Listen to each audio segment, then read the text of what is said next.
Bismillahirrahmanirrahim. Assalamualaikum warahmatullahi wabarakatuh. Salam sejahtera untuk kita semua. Semoga kita senantiasa dalam lindungannya dan dalam keadaan sehat walafiat. Sebelum saya memulai pemaparan materi, perkenalkan nama saya Ahmad Sarjana Komputer, Magister Komputer. Saya adalah dosen tetap pada program studi Teknik Informatika Fakultas Ilmu Komputer Universitas Pamulang, Kota Tangerang Selatan. Pada program studi ini, saya mengampu beberapa mata kuliah yang sesuai dengan bidang keahlian saya. Salah satunya adalah mata kuliah keamanan komputer. Pada kesempatan ini saya akan mendeskripsikan secara lebih spesifik mengenai mata kuliah keamanan komputer. Mata kuliah ini merupakan mata kuliah wajib yang harus ditempuh oleh mahasiswa pada semester 7 dengan bobot 2 SKS dan 14 kali pertemuan selama satu semester. Mata kuliah ini membahas berbagai topik seperti pengenalan keamanan komputer, physical security atau biometrik, operating system security, virus out of the web, cryptography, error detection, compression, database security, network security, keamanan sistem World Wide Web atau WWW, mail server security, implementasi keamanan dan penanggulangan virus, trojan, dan worm. Adapun pencapaian pembelajaran pada mata kuliah ini adalah sebagai berikut. Pertama, mahasiswa ini mampu memahami konsep dasar keamanan, termasuk prinsip kerahasiaan, compatibility, integritas, dan kesetiaan aplikasi serta klasifikasi ancaman dan kerentanan sistem. Kedua, mahasiswa mampu menjelaskan prinsip kriptografi seperti algoritma enkripsi, simetris dan asimetris, fungsi hash, serta penggunaan tanda tangan digital dan sertifikat digital. Ketiga, mahasiswa mampu memahami berbagai jenis serangan dan malware termasuk virus, worm, trojan, buffer overflow, SQL injection, dan cross-site scripting beserta mekanisme dan dampaknya terhadap sistem.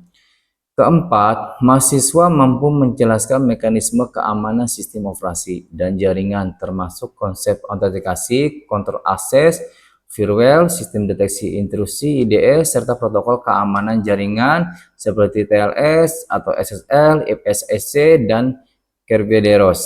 Kelima, mahasiswa ini mampu memahami dan menerapkan teknik deteksi kesalahan dalam permisi data atau error detection.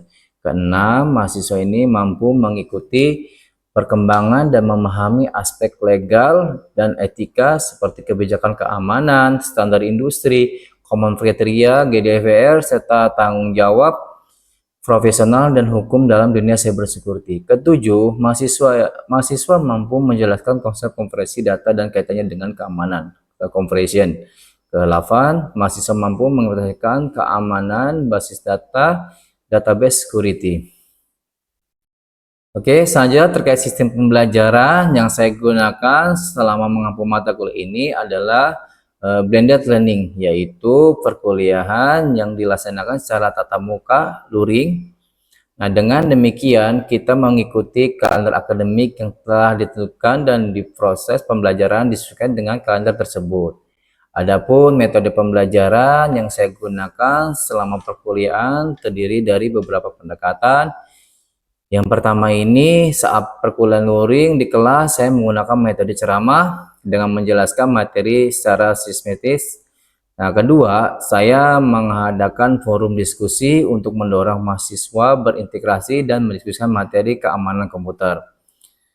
Ketiga, saya menyediakan sesi tanya jawab untuk memperdalam pemahaman mahasiswa. Keempat, saya melakukan uji praktik di mana mahasiswa ini mengerjakan keamanan basis data, memahami serangan virus seperti malware dan trojan, serta memahami encrypsi data. Untuk sistem penilaian komponen saya gunakan terdiri dari kehadiran 10%, tugas dan keaktifan termasuk tugas mandiri 20%, UTS 30%, dan UAS 40%. Baik, selanjutnya saya akan menampilkan video pembelajaran pada mata kuliah keamanan komputer. Pada pertemuan ini saya akan memberikan materi pada pertemuan ke-8 yaitu mengenai keamanan basis data, database security. Baik, selamat menyaksikan kuliah pertemuan ke-8 ini yang akan saya sampaikan. Terima kasih. Oke teman-teman, kita mulai untuk mata kuliah hari ini. Yakin Sudah, Pak. Ya, oke. Bismillahirrahmanirrahim. Assalamualaikum warahmatullahi wabarakatuh. Waalaikumsalam warahmatullahi wabarakatuh. Oke, selamat pagi teman-teman. Oke, sebelum kita mulai masuk ke pertemuan, sebelum itu saya presentasi dulu ya. Apa Fauzan? Hadir. Apa? Hadir. Apa? Hadir, Pak. Andika? Hadir, Pak. Akil? Hadir, Pak. Arda? Hadir, Pak. Asad? Ismo? Hadir, Pak. Dafa? Hadir. Oke. Fahrul? Hadir, Pak. Pagi? Hadir, Pak. Farid? Hadir, Pak.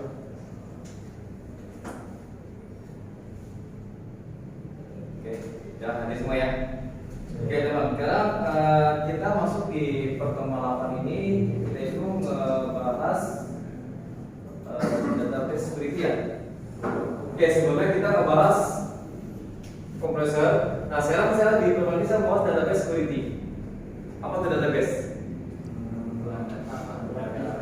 Data ya? Data apa? Informasi. Oke, kita next.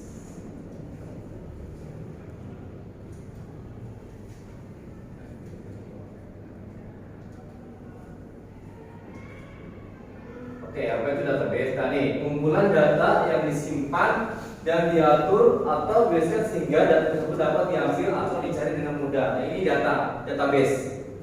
Kalau kalian belajar itu nanti belajar mata kuliah basis data ya, pasti buat database ya. Oke, nah ini contoh database yang gini di sini. Ini ada SQL Server, ada juga Microsoft Access. Kalau SQL Server ini yang sering kalian gunakan tuh biasanya, ya. Yang sekarang pakai basis data pakai. Tapi kalau Microsoft Access ini ya, Access ini biasanya jarang ya. Kalau Access ini jarang biasanya.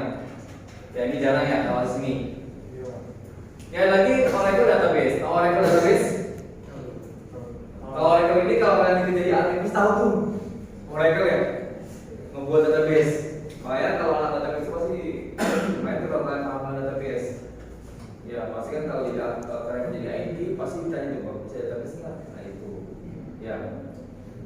Oke, ini MySQL. Nah kalau MySQL ini dong nih. Ya. Ya karena lagi pasti kalau pakai MySQL. Sama nih nanti teman-teman buat aplikasi pasti harus front end dan back end. Kalau front end tampilan, kalau back end database. Pasti ya kan?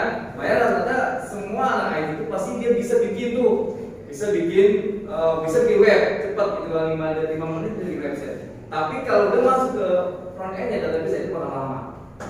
Kalau buat bikin front end-nya tapi itu pasti bisa anak IT itu. Karena gampang web itu kan. Oke, next lagi. Ini ada Firebase sama ini ada PostgreSQL, ini ada DB.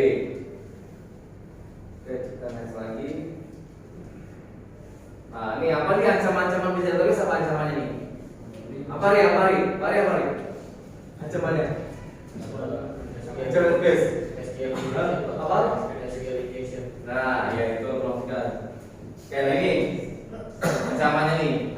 Setiap situasi atau peristiwa itu baik disengaja atau tidak dapat dipengaruhi sistem dan akibatnya organisasi seperti komputer sistem, database, sama tadi SQL itu ya. Seperti ini, sama nih para hacker itu utama yang dicari itu apa sih? Database dulu masuk. Misalnya nih kamu mau nge-hack misalnya pelaporannya website siapa nih? Kamu masuk tuh, pertanyaan utama tuh kamu ngintip database dulu. Karena kalau udah masuk ke database-nya, otomatis kamu bakal berubah username dan password ya kan? Betul nggak? Kalau buat ke front end sih bisa aja, hanya buat berubah tampilannya. Tapi kalau udah masuk ke database itu, ya itu susah. Ya, itu kalau udah masuk ke di bidang hacking ya, ala cyber security, nah itu. Oke, di sini ada ancaman seringnya dan kehilangan nih integritas, seperti kejujuran ini atau security, kehilangan kesediaannya atau loss of availability, kehilangan kerahasiaan ini loss on capability. Makanya para perusahaan itu paling ngeri itu kalau udah kebobol database security itu udah repot tuh. Kalau udah kebobol database-nya. Oke, next lagi. Nah ini ancaman threats. Oke, kalau ancaman itu gini. Nah ini ada hardware ini ada front RON atau nya buat BSI, data version atau powernya. Nah ini ada hardware-nya, ini DBMS-nya ini aplikasi software-nya. Jadi komunikasi network-nya dari database-nya. Nah ini ancaman di trace-nya, ya. Nah terus ancaman di sini apa nih? Ya user nih. Jadi user ini menggunakan cara akses orang lain melihat dan mengubah data yang tidak sah. Nah pelatihan staf inilah yang tidak memadai antara entry ilegal oleh presentasi atau pemasaran atau pengenalan virusnya ini. Ya, oke di sini ada programmer atau operator. Nah operator ini membuat pintu jebakan nih si operator ini. Dia membuat jebakan lalu membuat programnya ini seperti membuat perangkat lunak atau yang tidak aman. Terus pelatihan staf yang tidak memadai dan kebijakan dan prosedur keamanan yang tidak memadai. Terus lagi data atau database administrator. Nah ini keamanan yang tidak memadai kebijakan prosedur. Nah ini ancaman dari sisinya ancamannya. Oke.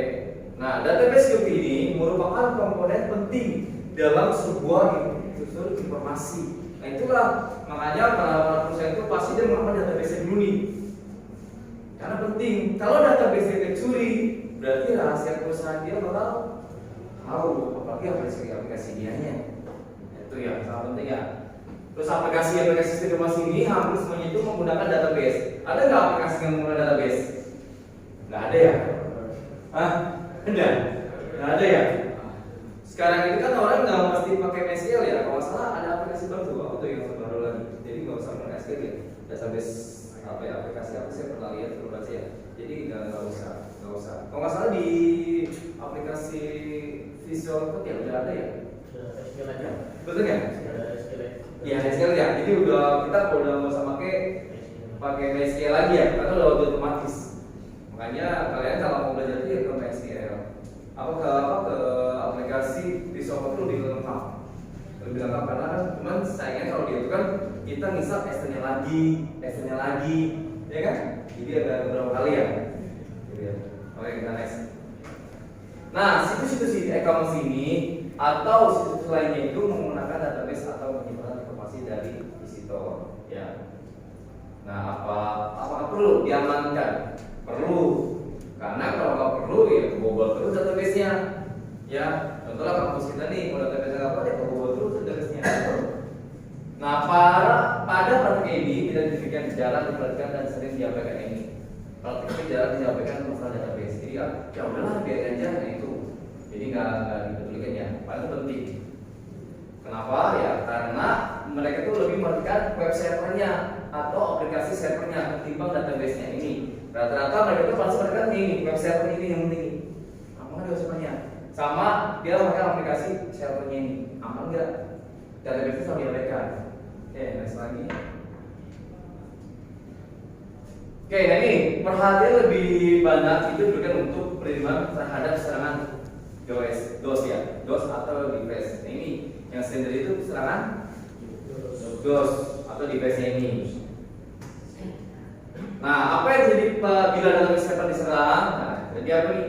Ini akan mengalami kerugian yang besar, bahkan lebih besar dibandingkan kerugian akibat downline-nya. Tuh, kalau keserang DOS atau device-nya database ini, ya. Oke, apa yang dilakukan oleh hacker terhadap database ini? Database server apa nih biasanya hacker tuh? Bukan menghapus, dia bukan merubah, ya. Terus apa dampak pencurian database ini? Nah ini paling ringan itu perusahaan hanya akan kehilangan waktu dan uang untuk biaya penyelidikan. Itu perusahaan itu. Kalau yang kan itu ibarat database aset. Makanya sekarang ini banyak perusahaan-perusahaan yang udah menyewa cloud. Ya, walaupun harganya itu lumayan. Kalau cloud itu kan kita sewa per giga, kita nyewa berapa giga nih untuk cloud itu. Jangkanya itu berapa bulan gitu cloud. Ya. Tapi sekarang itu perusahaan-perusahaan besar pasti dia sewa cloud untuk mengamankan data dia. Kalau dia kalau kan udah kebobol, mungkin lah seorang penyidik itu kebobolan nggak mungkin. Pasti dia udah security udah kuat. Walaupun dia kebobolan, paling dia baru masuk fase berapa dulu kayaknya. Ya, karena kalau kebobol semua apa yang punya perusahaan kalau dia kebobolan itu pasti ruginya besar loh di dalam perusahaan. Karena kalau misalnya kamu nyewa cloud nih, kamu pasti ada asuransi tuh. asuransi kehilangan kan datanya itu apalagi data penting itu nggak boleh berkreasi tentang perusahaan aset perusahaan, laba rugi perusahaan, penting nah itu ya, jadi nggak sembarangan itu. Kayak di Jakarta juga banyak ya, penyidikan kuat banyak banget kalau kalian mau sewa ya. Kalau naruh foto-foto mah yang nggak usah ya, di Google aja bisa kan 15 giga ya dapat, ya kan? Lebih melebihi bayar berapa sebulannya? Berapa kira-kira? 50.000 ya? 60? 40? Berapa? Pernah ada yang jawab pakai Google Bismo? Kamu? Enggak. Kali buat taruh game.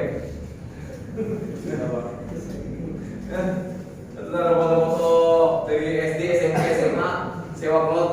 Kan kalau kalian punya HP kan repot tuh ya. Kalau punya handphone, kalau kalian pindahin dulu ya kan, bakal kesimpan di HP-nya. Makanya kata orang gitu, kalian punya HP nih, kalau kalian punya HP nih, terus kalian jual, hancur apa kalian bersihkan dulu datanya semuanya. Bersihkan dulu. Kalau bisa balik ke setelan pabrik dulu, baru kalian jual. Jangan kalian ikut, saya mau jual nih, jangan. Takutnya masih ada kesimpan dari kalian. Kalau ada foto-foto yang lain kan, bukan? Jadi di apa? Di balik setelan pabrik dulu, dibersihkan dulu. Nah email pun dihapus ya. Jadi kayak gitu kalau mau jual handphone, laptop pun sama. Jadi jangan asal orang udah pasti aja kan tinggal buka lagi, dikirim lagi sama dia. Ketahuan setelah foto-foto kalian. Kan? Gitu ya. Oke, nah ini dampak itu menghentikan layanan kepada customer sampai screening jaringan dapat dipercaya. Misalnya itu website ini ditutup sementara waktu, ya, gitu ya. Ya, dengan ini diperiksa oleh pelaku, ya. Jadi dampaknya ini dari penjelasan ini diperiksa oleh pelaku. Nah, ini contoh kasusnya. Desember tahun 2000, situs egret.com, sebuah toko penjual komputer retail, mengalami pencurian database. Diperkirakan itu 3,5 juta data kartu kredit yang pembeli itu telah dicuri. Ini pada tahun dari 2000 di toko situs egret.com. Ada lagi tahun 1999 itu seorang manusia bernama Maxus berhasil mencuri data kredit dari CD Universal dan mengemas perusahaan terkenal. Rata-rata kartu kredit paling gampang itu kartu kredit yang dicuri, ya kan? Pasti gitu ya. Kartu kredit yang gampang dicuri. Oke, next lagi. Oke, November tahun 2001, situs playboy.com ini mengalami hal yang sama, tercita juga. Nah, musim semi 2001 diperkirakan sebanyak 98.000 informasi kartu kredit itu telah berhasil dicuri. Wah, banyak banget tuh 98.000 informasi, ya.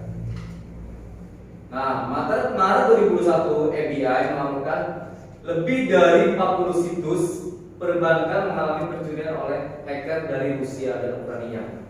Luar biasa nih, Ukraina Rusia lagi perang ya. Ya kan? Ternyata orang Rusia pintar tuh di bidang hacker ya. Makanya orang Eropa itu lebih pintar tuh hacker, apalagi Israel itu pintar sama Israel di bidang IT-nya. Ya Israel.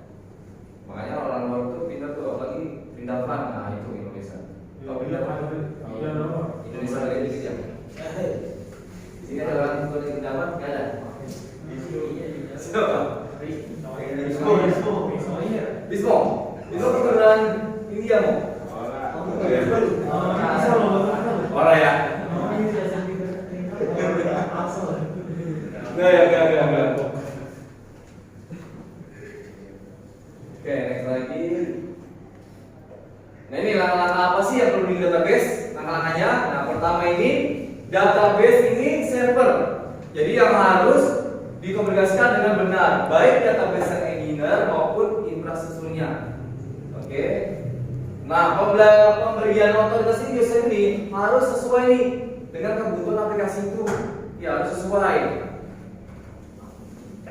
Nah, sebaiknya password database itu tidak diberikan kepada user. Jadi nggak boleh sembarangan tuh database apa passwordnya. Nah ini teman-teman kapan tayangkan dari password event kalian? Karena kalau password event kalian dijebol, ada yang ambil, itu pasti kalian akan langsung semua tuh. Pasti dia bakal buka ke aplikasi lain. Nah kapan kalian nunggu password?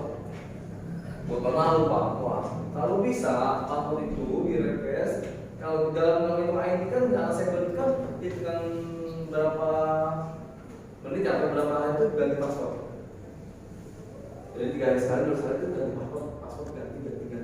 Kalau kalian kayak gitu ya lupa semua, hari ganti, nggak dicatat, besok lupa lagi. Akhirnya buat email baru lagi. Iya, betul nggak? Sama nih teman-teman, dia sama nih kalau teman kan pasti kan waktu di email kan kalian nomor telepon ya, betul kan?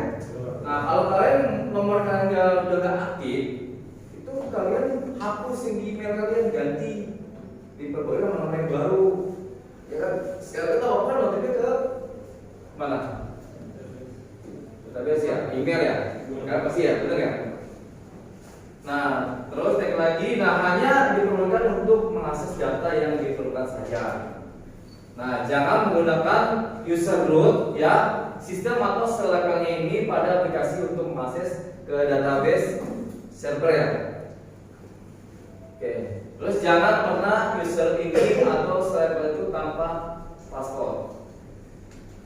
Oke, dari sini yang penting nih. Pak, ini Pak. Kenapa Rik? Menurut Bapak,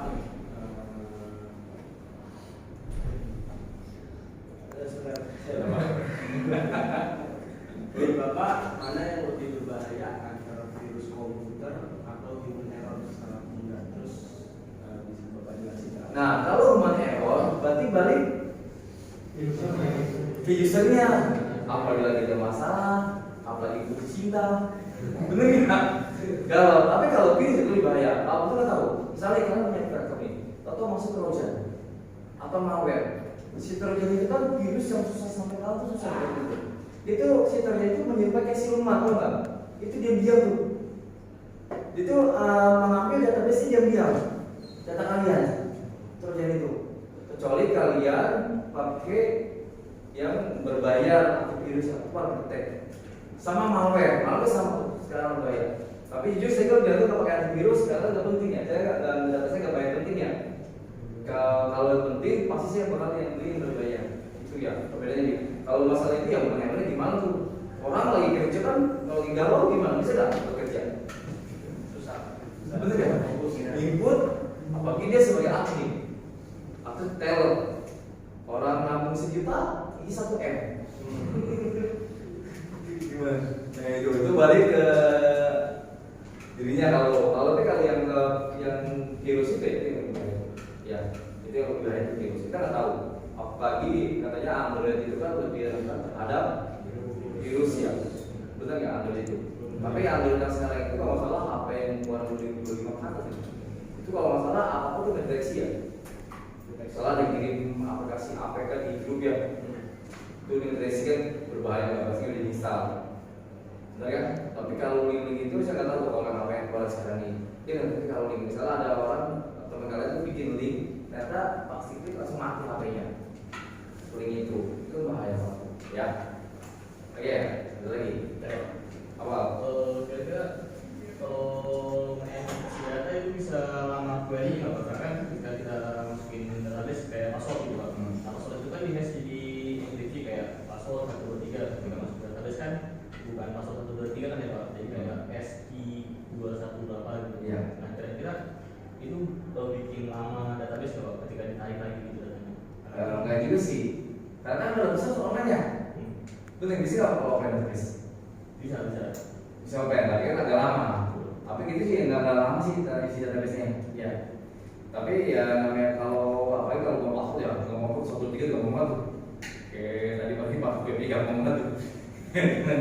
Nah ini kalau nanti kalian kalau mau waktu itu harus ada huruf besar, kecil ya, sama ya misalnya angka tertentu. Atau tertentu?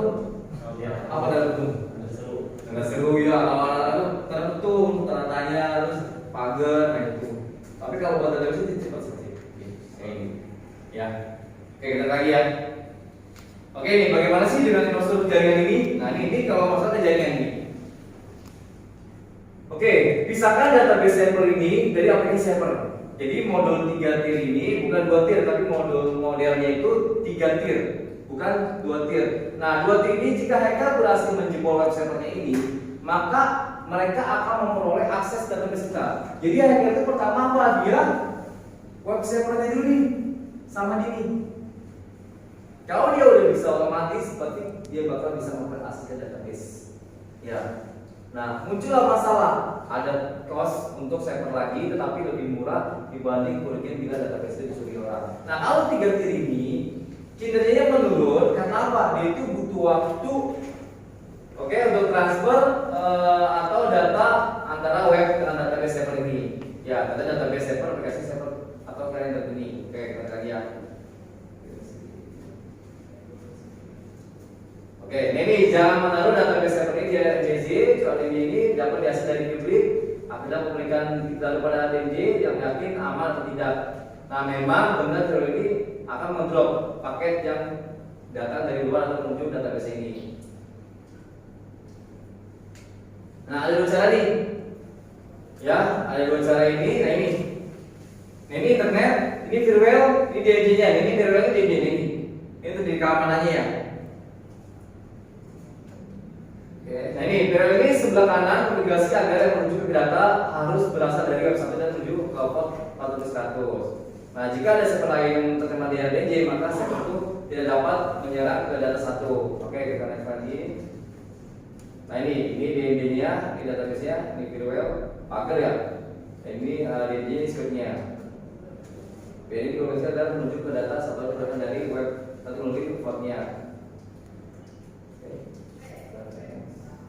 Ini ganti peralatan ini untuk menghindari data yang betul, kebanyakan suite, apakah dengan memakai suite lama, bagaimana bila sudah menguasai, dan jika suite ini sudah dikuasainya. Ini sama, isi data itu antara web dan database server ini ya. Oke, selanjutnya. Nah, kesimpulannya memang benar tidak ada jaringan yang kebal terhadap serangan hacker, namun dengan langkah-langkah ini kita dapat membuat sulit bagi include-nya. Nah, untuk membiarkan database server ini, pastikan bahwa web server ini database server sudah dengan versi terakhir. Perlu pendidikan mengenai keamanan administrator jaringan, database, aplikasi, dan web programmer. Pastikan bahwa web programmer ini, web developer, dan JPA ini telah melaksanakan tugasnya dengan baik. Ya, oke. Dari sini ada yang bertanya lagi?